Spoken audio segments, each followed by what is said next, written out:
MA उत्तरार्ध के प्रिय बच्चों, कल मैंने आपको वक्रोक्ति जीवितम के जो पहले प्रश्न दिए गए थे उनमें से 15 प्रश्नों को हिंदी में समझाया था। आज मैं उससे आगे के जो प्रश्न हैं उनको हिंदी माध्यम से समझाकर और ये वीडियो बना रहा हूँ। आशा है आपको इन प्रश्नों के उत्तर समझने में यह वीडियो सहायता प्रदान करेगा। 16वां प्रश्न है, षण्णाम वक्रोक्तेः भेदानां निर्देशः कुत्र वर्तते। अर्थात 6 प्रकार की वक्रोक्ति के भेदों का निर्देश कहाँ प्राप्त होता है। उत्तर दिया जा रहा है, येषां समेषामपि भेदानां निर्देशः तत्र प्रथमोन्मेषे सामान्यतया कृतो वर्तते। अर्थात इन सभी भेदों का निर्देश वक्रोक्ति जीवितम के प्रथम उन्मेष में सामान्य रूप से किया गया है। अर्थात प्रथम उन्मेष में वक्रोक्ति के 6 भेदों का सामान्य रूप से वर्णन किया गया है, विशेष रूप से वर्णन आगे किया गया है। केच ते वक्रोक्ते षड् भेदाः, वक्रोक्ति के वे 6 भेद कौन कौन से हैं। उत्तर दे रहे हैं, वक्रोक्ते भेदाः यथा वर्ण वक्रता, पद पूर्वार्ध वक्रता, प्रत्यय वक्रता, वाक्य वक्रता, प्रकरण वक्रता, बंधन वक्रता चेति षड्विधा। अर्थात वक्रोक्ति के जो भेद हैं, जिनके 6 प्रकार हैं, वे इस प्रकार हैं। नंबर 1 वर्ण वक्रता, नंबर 2 पद पूर्वार्ध वक्रता, नंबर 3 प्रत्यय वक्रता, नंबर 4 वाक्य वक्रता, नंबर 5 प्रकरण वक्रता और अंतिम 6ठा बंधन वक्रता। ये 6 प्रकार हैं वक्रोक्ति के। 18वां प्रश्न है, वक्रोक्ति रीत्यस्य को अर्थः यो हि काव्य जीवितम अस्ति। वक्रोक्ति इस पद का क्या अर्थ है जिसको काव्य का जीवन तत्व कहा गया है या काव्य का प्राण तत्व कहा गया है।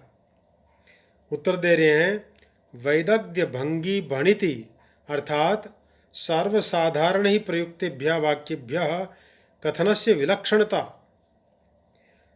वक्रोक्ति का अर्थ होता है वैदग्ध्य भंगी भणिति, अर्थात सभी साधारण रूप से प्रयुक्त जो वाक्य हैं उनसे उस कथन की विलक्षणता जहाँ प्राप्त होती है वह वक्रोक्ति कहलाती है। अर्थात सामान्य रूप से कहे गए वाक्य की अपेक्षा जहाँ पर उसी वाक्य को हम विशेष रूप से कहते हैं तो उसे ही वक्रोक्ति कहा जाता है। वक्रोक्ति का मतलब टेढ़ा कथन या चमत्कारपूर्ण कथन। 19वां प्रश्न है, वक्रोक्तेः मूलभूता कल्पना कस्य। वक्रोक्ति की मूलभूत रूप में कल्पना किसके द्वारा की गई थी।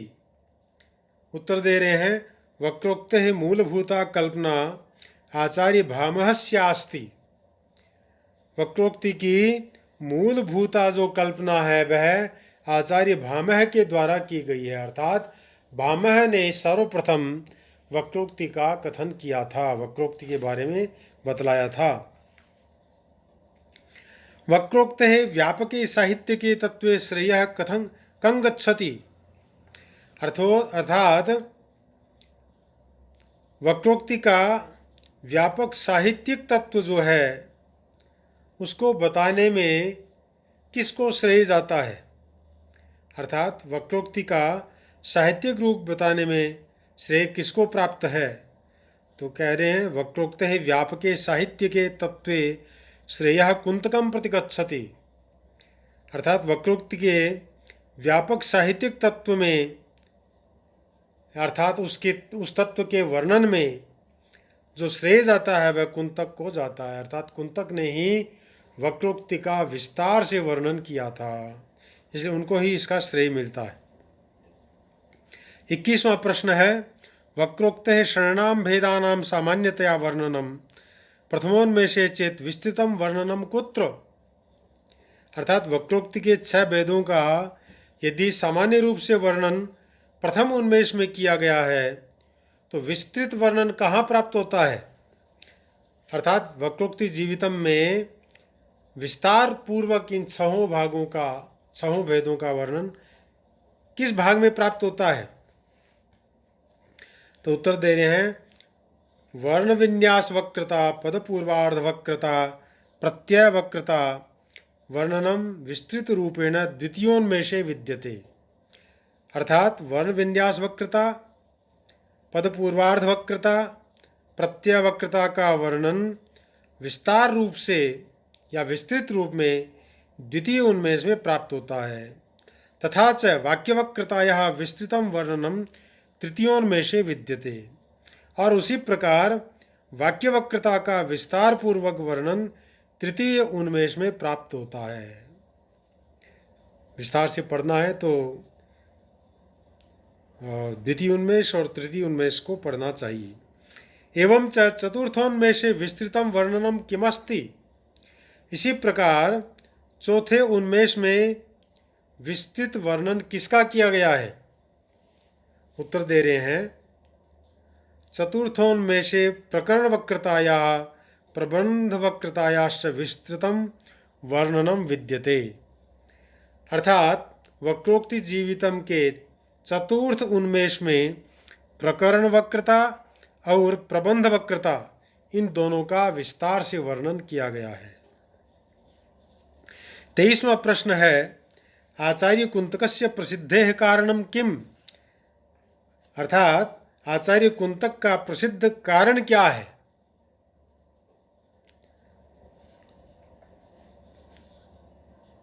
तो उत्तर दे रहे हैं, आचार्य कुंतकस्य वैशिष्ट्यम वक्रोक्तेः सुचिंतितायाः कल्पनायाः कारणेन अस्ति। अर्थात आचार्य कुंतक के वैशिष्ट्य वक्रोक्ति का अच्छी प्रकार से चिंतन करना, उसकी कल्पना करना जो है, उसमें जो कारण है वह वक्रोक्ति है। सुविस्तृत चिंतन ही है या कल्पना ही उसका कारण है। अर्थात आचार्य कुंतक ने वक्रोक्ति का जो वर्णन किया है उसमें जो सबसे बड़ा कारण है वो कारण है अच्छी प्रकार से चिंतन करना और कल्पना करना। 24वां प्रश्न है, साहित्य शास्त्रे रस संप्रदाय केन प्रवर्तितः। साहित्य शास्त्र में रस संप्रदाय का किसने प्रवर्तन किया था। अर्थात रस संप्रदाय का सबसे पहले कथन किसने किया था। उत्तर दे रहे, साहित्य शास्त्रे मुनिना भरतेन रस संप्रदायः प्रवर्तितः। अर्थात साहित्य शास्त्र में रस संप्रदाय का प्रवर्तन भरत मुनि ने किया था। अर्थात भरत मुनि के द्वारा सबसे पहले रस संप्रदाय का वर्णन किया गया है। अर्थात नाट्य शास्त्र में उन्होंने सबसे पहले 6ठे अध्याय में रस संप्रदाय का विस्तार से वर्णन किया है। प्रिय बच्चों, 25वां प्रश्न है, अलंकार संप्रदाय है कहीं परिवर्धिता। अर्थात अलंकार संप्रदाय किन आचार्यों के द्वारा परिवर्धित किया गया। अर्थात उसमें बढ़ावा किस किस ने किया। उत्तर दे रहे हैं, अलंकार संप्रदाय से परिवर्धनम भामह उद्भट रुद्रटादिभिः कृतम। अर्थात अलंकार संप्रदाय का परिवर्धन भामह उद्भट रुद्रट आदि आचार्यों ने किया था। अर्थात इनसे पहले केवल आचार्य भरत ने नाट्य शास्त्र में 4 प्रकार के अलंकारों का ही वर्णन किया था, लेकिन आगे चल करके 125 तक अलंकारों का वर्णन हुआ। तो उन सब तक पहुंचने में जो जिसकी भूमिका थी वे हैं सबसे पहले भामह, फिर उद्भट, फिर रुद्रट। इनके अलावा और भी आचार्य जिन्होंने अलंकार संप्रदाय के विस्तार में योगदान दिया है। 26वां प्रश्न है वक्रोक्ति शब्द से वाच्यार्थ है कोस्ति। वक्रोक्ति शब्द का वाच्यार्थ क्या है? वाच्यार्थ का मतलब जिसको सुनते ही बिना बाधा के अभिधावृत्ति के द्वारा जो अर्थ प्राप्त होता है वह वाच्यार्थ होता है। तो वह क्या है? वक्रोक्ति शब्द का वाच्यार्थ क्या है? तो कह रहे हैं कि वक्रा उक्ति ही अर्थात सर्वसाधारण जनानां कथनात् भिन्नम अलौकिक चमत्कार ही संयुक्तम समीचीन कथनम वक्रोक्ति शब्द से वाच्यार्थोस्ति। वक्रोक्ति शब्द का विग्रह है वक्रा उक्ति ही अर्थात टेढ़ा कथन, अर्थात सर्वसाधारण जनों के कथन से भिन्न अलौकिक चमत्कार से युक्त अच्छी प्रकार से कहे गए कथन को ही हम वक्रोक्ति शब्द के द्वारा जानते हैं, अर्थात वक्रोक्ति शब्द के वे वाच्यार्थ हैं। यह वक्रोक्ति शब्द का वाच्यार्थ है।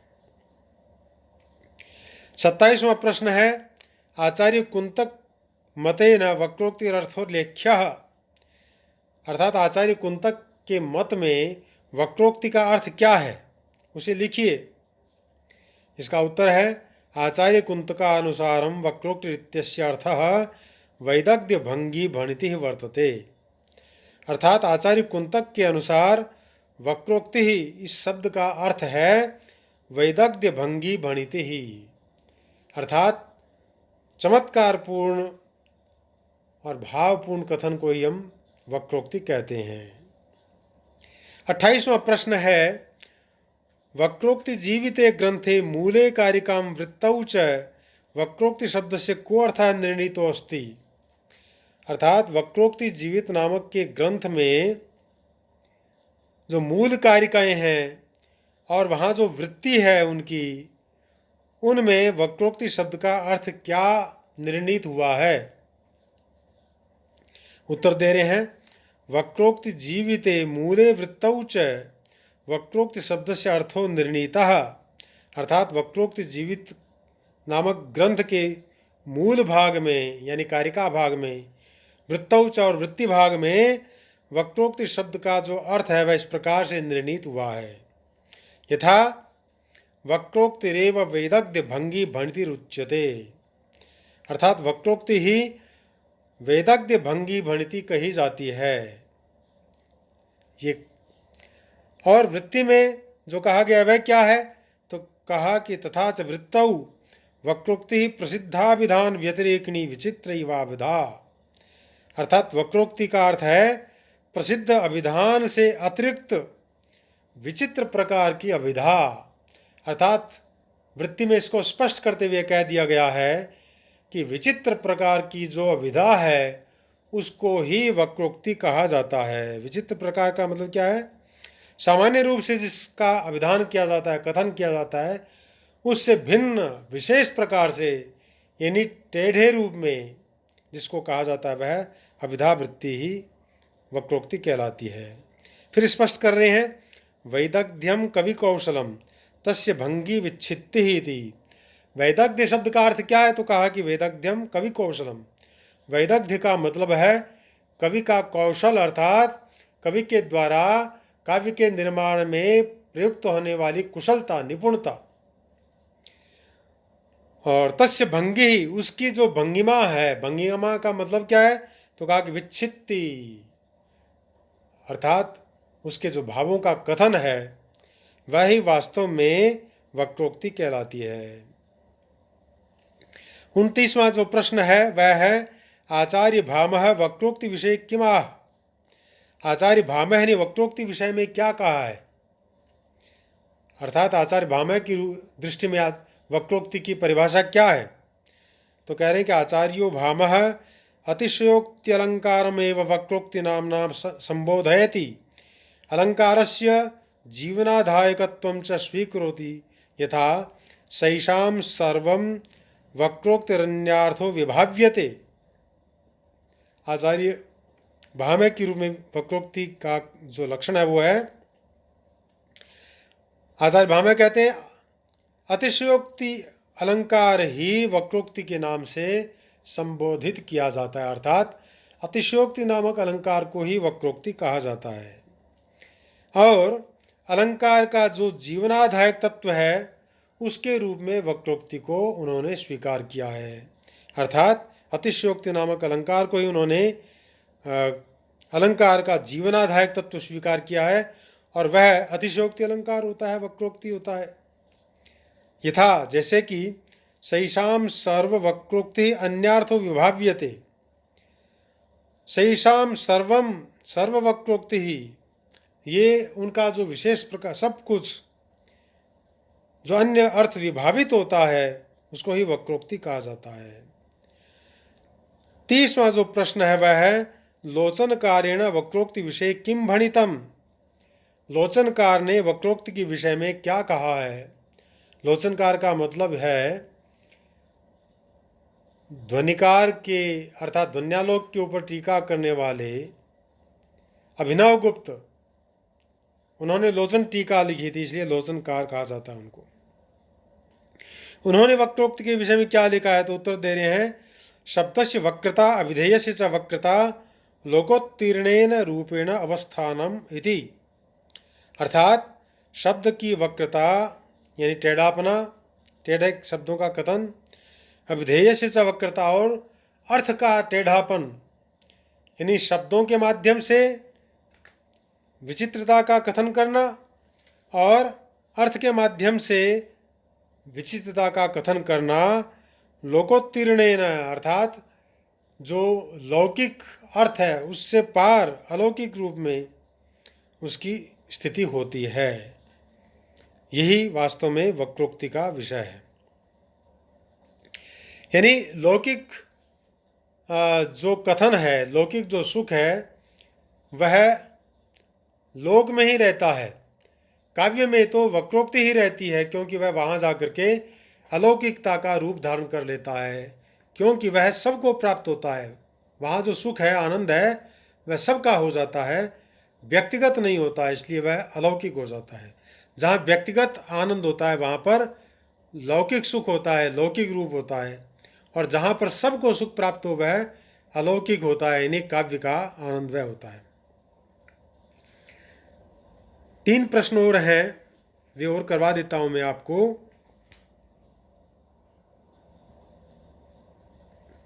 32वां प्रश्न 31वां प्रश्न है काव्यादर्शकारो दंडी वक्रोक्ति विषय किम उद्घोषयति। काव्यादर्श का निर्माण करने वाले आचार्य दंडी ने वक्रोक्ति के विषय में क्या उद्घोषणा की, अर्थात वक्रोक्ति का क्या लक्षण बतलाया है दंडी ने। तो उत्तर दे रहे हैं वक्रोक्ति स्वभावोक्ति स्वरूपाभ्याम वांग्मयम द्विविधम प्रोक्तम वक्रोक्तौ श्लेषेण सौंदर्योत्पत्ति स्वीकृता तथा ही। अर्थात वक्रोक्ति और स्वभावोक्ति स्वरूपाभ्याम, इन दोनों स्वरूपों से वांग्मयम द्विविधम प्रोक्तम, जो वांग्मय है वह 2 प्रकार का हो जाता है। वक्रोक्तौ, जो वक्रोक्ति है उसमें श्लेषेण सौंदर्योत्पत्ति स्वीकृता, श्लेष के द्वारा सौंदर्य की उत्पत्ति होती है, वह स्वीकार की गई है। जैसा कि कहा गया है, या तो वक्रोक्ति के द्वारा, वक्रोक्ति में सौंदर्य होता है, या श्लेष में सौंदर्य उत्पत्ति होती है। ये 2 वहाँ पर कथन वांग्मय में कहे गए हैं। एक श्लोक दिया उनका, श्लेषः सर्वासु पुष्णाति प्रायो वक्रोक्तिषु श्रियम मित्रम द्विधा समासोक्ति वक्रोक्तिश्चेति वांग्मयम। अर्थात श्लेष सभी वक्रोक्तियों में जो श्रेय है उसको प्रायः पोषित करता है, उसका विकास करता है, और मित्रम द्विधा समासोक्ति वक्रोक्तिश्चेति वांग्मयम, और जो वांग्मय है उसके 2 मित्र हैं, वांग्मय के 2 मित्र हैं, एक तो समासोक्ति है और दूसरा वक्रोक्ति है। तो काव्यादर्शकार दंडी के मत में काव्य के अंदर समासोक्ति का भी कथन होना चाहिए और वक्रोक्ति का भी कथन होना चाहिए, या फिर समासेन उक्ति इति समासोक्ति, संक्षेप में जो कथन होता है वह कथन भी जहाँ पर वक्रोक्ति बन जाए, यानी टेढ़ा कथन हो जाए, उसको ही वास्तव में काव्य के अंदर स्वीकार करना चाहिए, वही काव्य का विषय होता है। अगला प्रश्न है 32वां। आचार्य कुंतकस्य विशेष विश्लेषणाशक्ति कीदृशी विद्यते। आचार्य कुंतक की विश्लेषण शक्ति कैसी है। दो प्रकार की विधाएं हैं, संश्लेषण और विश्लेषण। संश्लेषण में बहुत सारे जो अलग अलग पड़े होते हैं उनको एक करना होता है। विश्लेषण में जहाँ पर एक ही रूप में इकट्ठे पड़े हैं उनको अलग अलग छांट करके और बताना होता है। तो आचार्य कुंतक के बारे में कह रहे हैं, आचार्य कुंतकस्य विश्लेषणा विवेचना शक्तिश्च श्लाघनीया अस्ति। अर्थात आचार्य कुंतक की विश्लेषण शक्ति और विवेचना शक्ति ये दोनों ही श्लाघनीय है, अर्थात दोनों ही प्रशस्य हैं, प्रशंसा करने योग्य हैं। 33वां प्रश्न है वक्रोक्ति जीवितम नामक आचार्य कुंतकस्य ग्रंथ कीदृशोऽस्ति। आचार्य कुंतक का वक्रोक्ति जीवित नामक ग्रंथ कैसा है। तो उत्तर दे रहे हैं राजानक आचार्य कुंतक महाभागानाम अयम वक्रोक्ति जीवितम नामको ग्रंथः अलंकार शास्त्रस्य मौलिक विचाराणाम आयतन भंडागार वर्तते। अर्थात राजानक उपाधि वाले आचार्य कुंतक महाभाग का वक्रोक्ति जीवित नामक ग्रंथ अलंकार शास्त्र का मौलिक विचारों से भरा हुआ बहुत ही विस्तृत भांडार है, ऐसा हमें समझना चाहिए। अर्थात इसमें बहुत सारी चीज़ें छिपी हुई पड़ी हैं, एक भंडार के समान जिसको हम कहते हैं, वैसा यह वक्रोक्ति जीवित नामक जो ग्रंथ है वह है आचार्य कुंतक का। तो प्रिय बच्चों, आज हम इन 33 प्रश्नों के उत्तर आपको हिंदी में समझा चुके हैं। आप लोग इस वीडियो को सुन करके इन प्रश्नों के जो उत्तर हैं उनको अच्छी तरह से समझ लेंगे और समझते हुए अपने रजिस्टर में उनको लिखेंगे, ऐसी मेरी अपेक्षा है। इसी के साथ में आप सबके लिए जयतु संस्कृतम जयतु भारतम।